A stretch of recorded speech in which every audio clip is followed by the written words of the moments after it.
तो सीधे तौर पे आप देख सकते हैं कि आज कहीं ना कहीं बाजार में दबाव देखने को मिला। जिस तरीके से एचडीएफसी के नतीजे कल आए थे मार्केट बंद होने के बाद, एडीआर से जो संकेत मिल रहे थे, ये उम्मीद थी कि एचडीएफसी बैंक में 5 से 6% गिरावट देखने को मिलेगी। गिरावट हुई, उसके बाद गिरावट और बढ़ती हुई गई।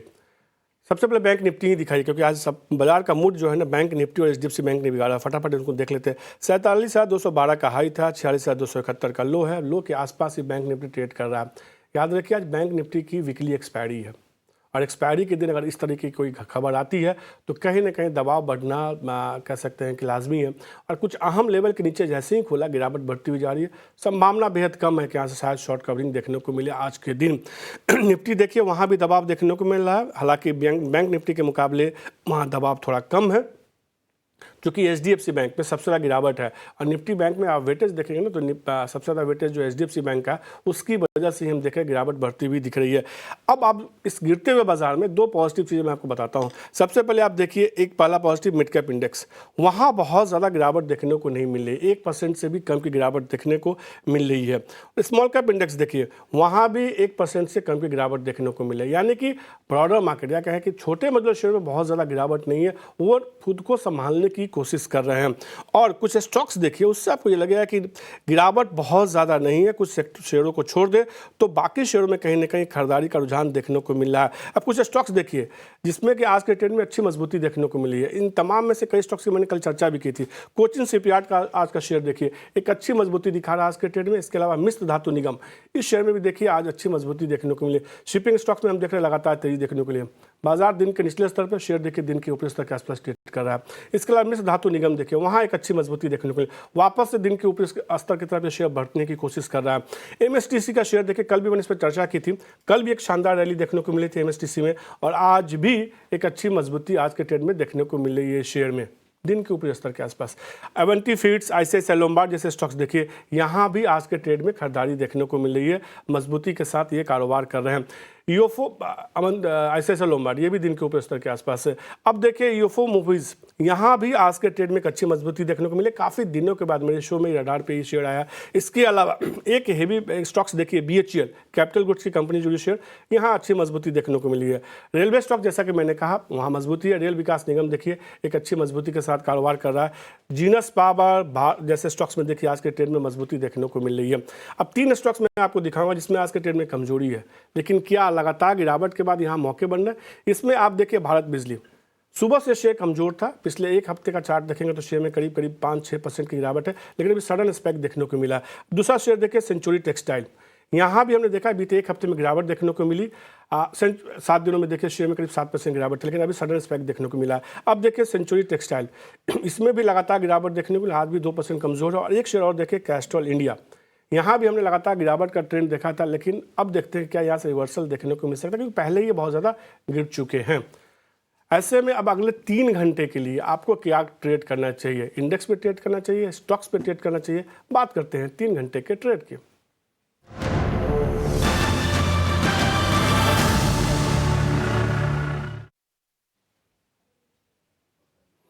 और 3 घंटे का ट्रेड बताने के लिए हमारे साथ 5 पैसा कैपिटल के रुचित जैन जुड़ चुके हैं। रुचित, जिस तरीके से गिरावट देखने को मिल रही है, सबसे पहले तो नमस्कार।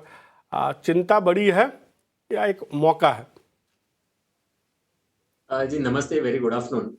वेल फिलहाल तो लग रहा है कि मार्केट्स का क्लोजिंग काफी इंपॉर्टेंट रहेगा। लास्ट 3 महीने में जब भी ऐसे करेक्शंस आए हैं, ऐसा नहीं कि इस बार पहली बार करेक्शन आया है, पर जब भी ऐसे छोटे मोटे करेक्शंस आए तो 20 डेज का ईएमए 20 दिन का एक्सपोनेंशियल मूविंग एवरेज हमेशा सपोर्ट एक्ट हुआ है, और वो एवरेज सपोर्ट अब 21,550 से 21,600 के रेंज में है।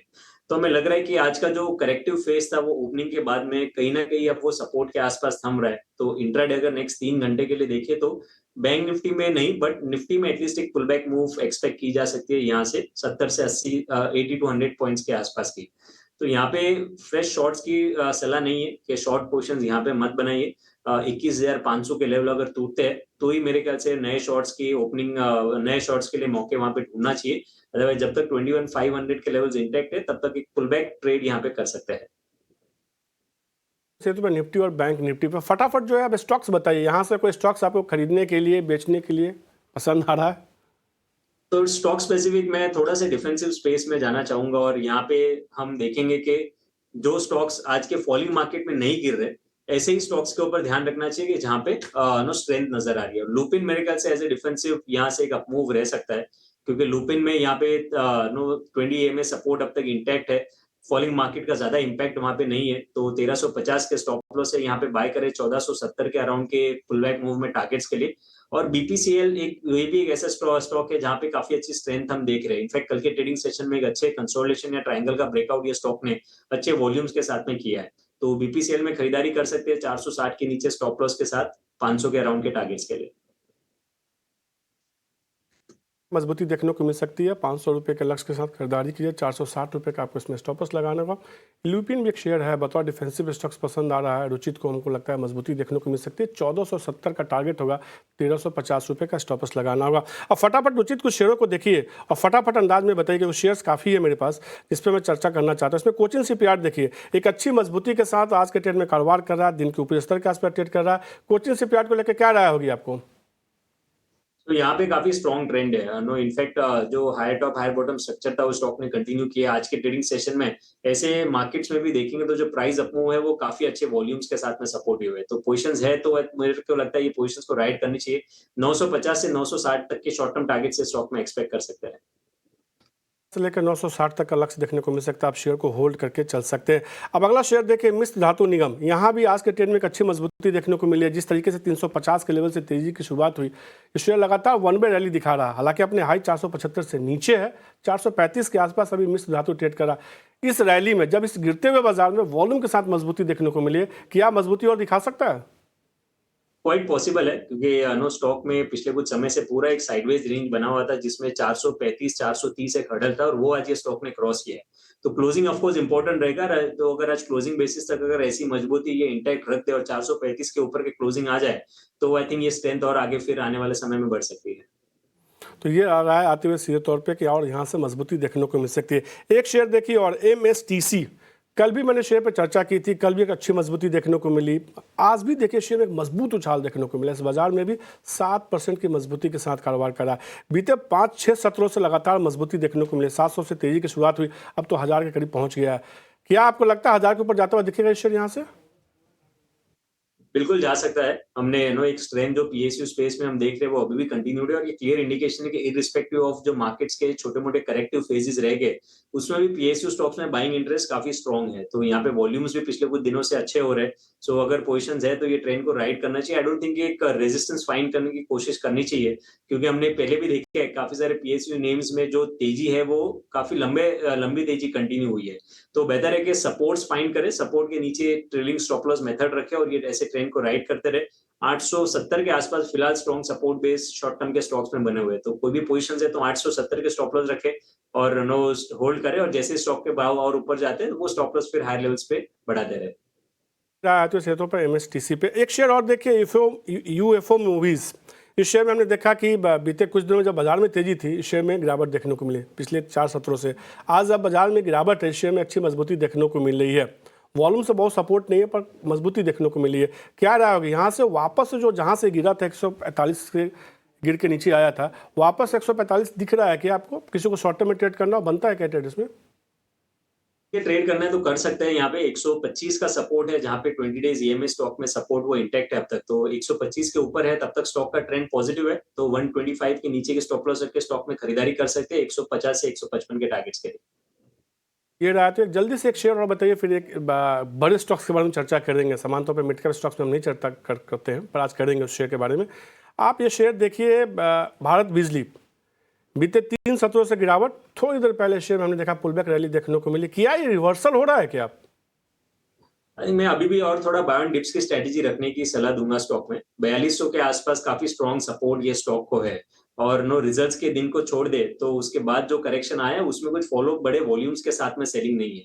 सो मेरे ख्याल से ब्रॉडर ट्रेंड अभी स्टॉक का इतना खराब नहीं है, बट अगर कुछ और डिप्स मिल जाते हैं नियर फ्यूचर में 4200 के आसपास तो वहां पे रिस्क रिवॉर्ड रेशियो काफी फेवरेबल बनेंगे फ्रेश बाइंग के लिए। तो अभी मत खरीदारी कीजिए, थोड़ा नीचे आता है तो आप शेयर में खरीदारी करके चल सकते हैं। आज हम देख रहे हैं कि थोड़ी मजबूती देखने को मिल रही है। तमाम मिड कैप स्टॉक की मैंने बात की जिसमें आज के ट्रेड में खरीदारी देखने को मिला। रुचित को तमाम शेयर्स पसंद आ रहे हैं, उनको लग रहा है कि हाँ इसमें मजबूती देखने को मिल सकती है। लेकिन एक शेयर देखिए जिसने पूरे बाजार का मूड खराब कर दिया है, HDFC bank heavy weight stock से गिरावट देखने को मिले। सामान्य तौर पर इस शो में मैं मिड कैप स्मॉल कैप शेयरों की बात करता हूं, लेकिन चूंकि गिरावट बहुत बड़ी है और इसका असर पूरे बाजार पे हो रहा है, तो ये समझने की कोशिश करते हैं कि ये गिरावट आखिर हुई क्यों है, आखिर इतनी बड़ी गिरावट ऐसा क्यों हो गया। क्योंकि कई सारी रिपोर्ट्स आए हैं जो बहुत नेगेटिव तो नहीं है। मई 2020 के बाद ये सबसे बड़ी गिरावट है एचडीएफसी बैंक में। और बैंक की बात हो तो इसके लिए सबसे आसान तरीका होता है हमारे समझने के लिए, मैं पूजा के पास जाता हूँ। हमारे साथ पूजा जुड़ चुकी हैं। पूजा लगातार अब बैंकिंग सेक्टर को कवर करती हैं और जिस तरीके से गिरावट देखने को मिल रही है, हम लोगों ने बहुत अरसे बाद इस तरह की गिरावट देखी है। क्यों ऐसी गिरावट आई, क्या और गिरावट आ सकती है, क्या एनालिस्ट कर रहे हैं, आप विस्तार से थोड़ा समझाइए इसको। जी, एचडीएफसी बैंक के जो नतीजे आए उसमें इस बार तो थोड़ी चिंताएं दिखी हैं, लेकिन आने वाले समय के लिए जो कुछ आंकड़े थे वो चौंकाने वाले थे और आने वाले नतीजों के लिए जो तिमाही आएंगी उसको लेकर थोड़े कंसर्न्स और बन गए हैं। इस वजह से हम देख रहे हैं कि एचडीएफसी बैंक के नतीजों ने बाजार का पूरा मूड इस वक्त बिगाड़ा हुआ है। अगर कुछ डेटा आपके सामने रखें तो बैंक के मार्केट कैप से आज करीब 1 लाख करोड़ रुपए साफ हो चुके हैं और मई 2022 के बाद जैसा कि आपने बताया कि सबसे बड़ी तेज़ी देखने को मिली है। और निफ्टी में क्योंकि इतना बड़ा इम्पैक्ट इस वजह से भी आ रहा है क्योंकि निफ्टी में 13.5% और बैंक निफ्टी में करीब 29% का बड़ा वेटेज है। तो दोनों ही इंडेक्स में एचडीएफसी बैंक के बड़े वेटेज होने के कारण हम देख रहे हैं कि आज ये स्टॉक बाजार पर दबाव बनाने का काम कर रहा है। अब इसके पीछे की वजह क्या है? जब नतीजे आए उसके बाद हम ये रिएक्शन देख रहे हैं क्योंकि एनआईआई अनुमान से कमज़ोर है, लिक्विडिटी रेशियो जो है वहाँ पर कंसर्न देखने को मिला, प्रोविजनिंग में काफ़ी ज़्यादा बढ़त देखने को मिली। आरबीआई ने जो नए नियम किए थे उसके बाद बैंक को एआईएफ के सामने एक बड़ी प्रोविजनिंग करनी पड़ी। वैसे तो वो पूरी तरीके से कवर कर चुकी है इस रिस्क को, लेकिन अब आगे माना जा रहा है कि इससे रिलेटेड आगे और चिंताएं खड़ी हो सकती है। कंपनी के मार्जिन पे प्रेशर पड़ सकता है। पिछले 2 क्वार्टर से हम देख रहे हैं कि जो मार्जिन हैं वो 3.4% के आसपास ही हैं। यहाँ पे थोड़ा और चिंताएं हो सकती हैं, हो सकता है मार्जिन में आगे कमी देखने को मिले। इसके अलावा डिपॉजिट ग्रोथ में भी धीमापन था और FY24 में जो नए ब्रांच खोलने का लक्ष्य था वो 1500 था, वहां पर भी कमी कर दी गई है। 800 से लेकर 1000 का लक्ष्य अब बैंक लेकर आ रही है। तो आने वाले समय के लिए भी मार्जिन को लेकर कुछ कंसर्न्स निकल कर आ रहे हैं, प्रॉफिटेबिलिटी को लेकर कुछ कंसर्न्स निकल आ रहे हैं। हो सकता है कि स्लो ग्रोथ देखने को मिले। इस वजह से हम देख रहे हैं कि एचडीएफसी बैंक टूट रहा है और इसका इम्पैक्ट हम दूसरे बड़े बैंकों में भी देख रहे हैं क्योंकि हो सकता है कि उनके नतीजों में भी इस तरह की बड़ी प्रोविजनिंग के आंकड़े निकल कर आए। एचडीएफसी बैंक पर जो ब्रोकरेज रिपोर्ट आई है वहां पर नवामा की रिपोर्ट ने डाउनग्रेड कर दिया है। टारगेट प्राइस में कटौती की है, 1770 से घटाकर 1730 किया है और 22 से घटाकर होल्ड किया दी है। तो डबल डाउनग्रेड यहाँ पर नवामा की तरफ से देखने को मिला। हालांकि सीएलएसए ने टारगेट प्राइस में बढ़ोतरी की है, 2025 किया है, लेकिन कमेंट्री थोड़ी सी वहाँ पे भी कमज़ोर है और उनका भी कहना है कि नतीजे अनुमान से कमज़ोर देखने को मिले। अन्य ब्रोकरेज हाउस की रिपोर्ट भी आपके सामने एक एक करके लेकर आएंगे। मॉर्गन स्टैनली ने 2110 का लक्ष्य दिया है, मैक्वायरी ने 2075 का लक्ष्य दिया और एक्सिस कैपिटल की तरफ से 2030 का लक्ष्य निकल कर आया है। वैसे तो सारे ही रेटिंग बाय और न्यूट्रल के साइड में ही हैं, लेकिन नोवामा के डबल डाउनग्रेड के बाद हम देख रहे हैं कि स्टॉक में आज इतना इम्पैक्ट है। तो ये कुछ कारण है जिसकी वजह से एचडीएफसी बैंक का शेयर टूट रहा है और उसका असर बाजार पर भी आज पड़ रहा है। आपका डबल शुक्रिया, क्योंकि आपने न केवल रीजंस बताया, ब्रोकरेज की रिपोर्ट पूरा कंपाइल करके आपने बता दिया, समझा दिया कि आखिर ये गिरावट क्यों आई है, किस तरीके से आगे को लेकर चिंता है। न केवल चिंता आज की, आगे को लेकर भी चिंता है, उसकी वजह से गिरावट देखने को। जब देश के दिग्गज बैंक के नंबर जैसे प्राइवेट बैंक के नंबर्स आएंगे और अभी तो बाकी कई सारे बैंकों के नतीजे आने वाले हैं, तो ये बाजार उम्मीद करके चल रहा है, उनको बाजार को ये आशंका है कि बाकी हो सकता है प्राइवेट बैंकों के नतीजे भी थोड़े खराब देखने को मिले। और इसी डर में हम देख रहे हैं कि तमाम बैंकिंग स्टॉक्स में गिरावट देखने को मिली है और बैंक निफ्टी 3.5% के आसपास अब तक कमजोर हो चुकी है।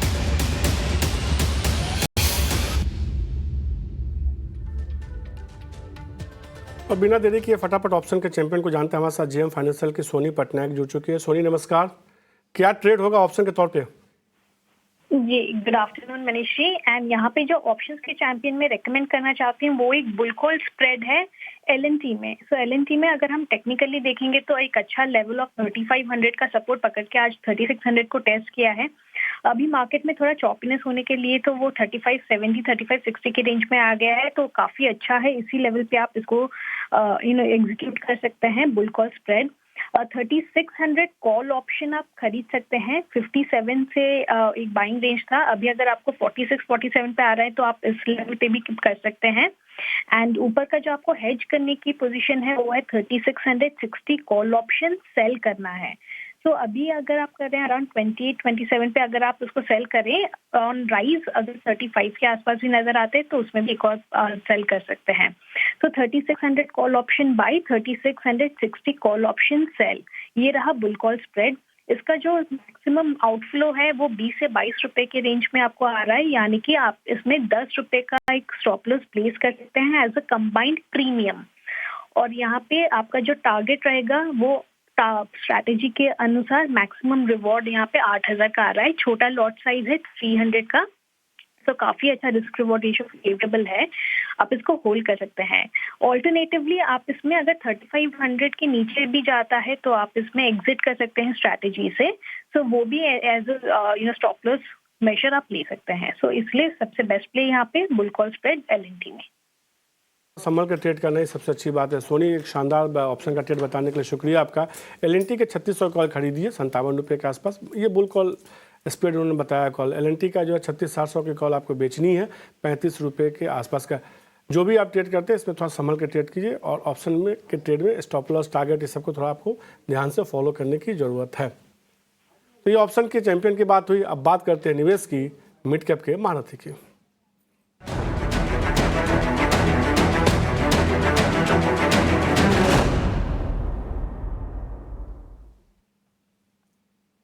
और मिड कैप का महारथी शेयर बताने के लिए हमारे साथ एसबीआई सिक्योरिटीज के महारथी गेस्ट सनी अग्रवाल जुड़ चुके हैं। सनी, क्या है आपकी तरफ से? मनीष जी, आज का मेरा पहला पिक रहेगा मिधानी, जो कि एक पीएसयू कंपनी है। करंट मार्केट प्राइस 435 के आसपास है और मेरा प्राइस टारगेट रहेगा 500 का with investment horizon of 6 to 12 month. अगर हम कंपनी के कारोबार की बात करते हैं तो पब्लिक सेक्टर कंपनी है जो कि एक super alloy titanium special purpose steel और मेटल बनाती है, जिसका जो एप्लीकेशन है डिफेंस, एरोस्पेस और न्यूक्लियर एनर्जी में होता है। तो kind of critical application product बनाती है। It's order book driven business है। अगर मैं लेटेस्ट ऑर्डर बुक की बात करता हूँ तो कंपनी की जो ऑर्डर बुक है तकरीबन 1750 करोड़ की है, जो कि 2 टाइम्स अप्रोक्सीमेटली ट्रेलिंग 12 मंथ के सेल्स को दर्शाती है। सनी, और एक बार के लिए इसका टारगेट पहले बता दीजिए, आप कितना टारगेट है, फिर आप सारे रीजन, ताकि वो प्लेट आ जाए सामने। तो मेरा मिधानी का टारगेट रहेगा 500 का। मिधानी का टारगेट है 500 का आपका ना? हाँ जी, हाँ जी। ड्यूरेशन कितना है? Duration 6 to 12 month. 6 to 12 month. जी, आप बताइए। तो मैं कंपनी के ऑर्डर बुक की बात कर रहा था। काफी अच्छी रोबस्ट ऑर्डर बुक है, 1750 करोड़ की ऑर्डर बुक है, जो कि तकरीबन 1.8 to 2 टाइम सेल्स है। और मेन जो इम्पोर्टेंट फैक्टर है, जो ऑर्डर इनफ्लो है काफी अच्छा रहा है, रोबस्ट। पिछले 9 महीने में तकरीबन 1100 करोड़ का ऑर्डर इनफ्लो हमने कंपनी में आते हुए देखा है। तो अगेन एक पॉजिटिव साइन है अगर कंपनी के बिजनेस के एंगल से देखो तो। और एट द सेम टाइम जिस तरह से गवर्नमेंट का जो फोकस है इंडिजिनाइजेशन में, उसके चलते जितने भी क्रिटिकल एप्लीकेशन है, whether it is defence, aerospace, nuclear, marine, उसमें इनके प्रोडक्ट्स का कहीं ना कहीं कंजम्पशन होगा। अगर मैं वैल्यूएशन के लिहाज से बात करता हूँ तो 35 times FY25 price to earning multiple पे ट्रेड हो रही है कंपनी। थोड़ा सा वैल्यूएशन एक्सपेंसिव है, बट मुझे लगता है कि कंपनी जो वैल्यूएशन है, प्रीमियम वैल्यूएशन कमांड करेगी, लुकिंग एट द वेरी निश business with the companies into. और मेरा आज का दूसरा पिक रहेगा जिंदल सॉ लिमिटेड। अगेन इसके जो नतीजे हैं, कल काफी बेहतरीन नतीजे हमने आते हुए देखे। करंट मार्केट प्राइस 524-525 के आसपास है और मेरा प्राइस टारगेट रहेगा 600 का with investment horizon of 6 to 12 month. काफी अच्छे नतीजे हमने कल देखे। प्रॉफिट 500 करोड़ का प्रॉफिट कंपनी ने दर्ज किया है। कंपनी का जो मार्केट कैप है तकरीबन 16,000 करोड़ 17,000 करोड़ के आसपास है। और एट द सेम टाइम जो कंपनी की ऑर्डर बुक है $1.5 बिलियन की, एक स्ट्रॉन्ग विजिबिलिटी देती है, अगले 3 क्वार्टर की विजिबिलिटी देती है। और अगर मैं कंपनी का जो मेन जो कारोबार है वो है स्टील ट्यूब्स का। L100 पाइप बनाती है और ये यूजुअली इंडिया, यूएई और एक्सपोर्ट मार्केट में जाते हैं। और जिस तरह से गवर्नमेंट का फोकस है across the board, whether it is UAE government या इंडियन गवर्नमेंट इंफ्रास्ट्रक्चर को लेके, तो डिमांड एनवायरनमेंट काफी रोबस्ट है पूरे पाइप सेगमेंट के लिए। और कहीं ना कहीं जब क्वार्टरली रिजल्ट का इवेंट हो चुका है तो मुझे लगता है कि इसमें रिस्क अब कुछ है नहीं, नतीजे काफी अच्छे रहे हैं, ऑर्डर बुक भी अच्छी है, तो इसके चलते लॉन्ग टर्म के लिए ऐसे पोर्टफोलियो में ऐड कर। तो जिंदल शो में खरीदारी करने की सलाह, 600 रुपये के लक्ष्य के साथ खरीदारी के 6 महीने का नजरिया होगा। शो के शुरुआत में हमने मिश्र धातु निगम की बात की थी और अब देखिए खरीदारी करने की वहाँ भी सलाह दे रहे हैं। उनको लगता है कि 500 रुपये तक का लक्ष्य देखने को मिल सकता है शनि को। 6 महीने में यहाँ भी आप खरीदारी करके चल सकते हैं। सनी, आपका शुक्रिया इतना सौ को आपने समय दिया, और रुचित आपका भी शुक्रिया, तमाम शेयरों पर आपने फटाफट अंदाज में चर्चा की। मिट का मसाला में आज के लिए इतना है, लेकिन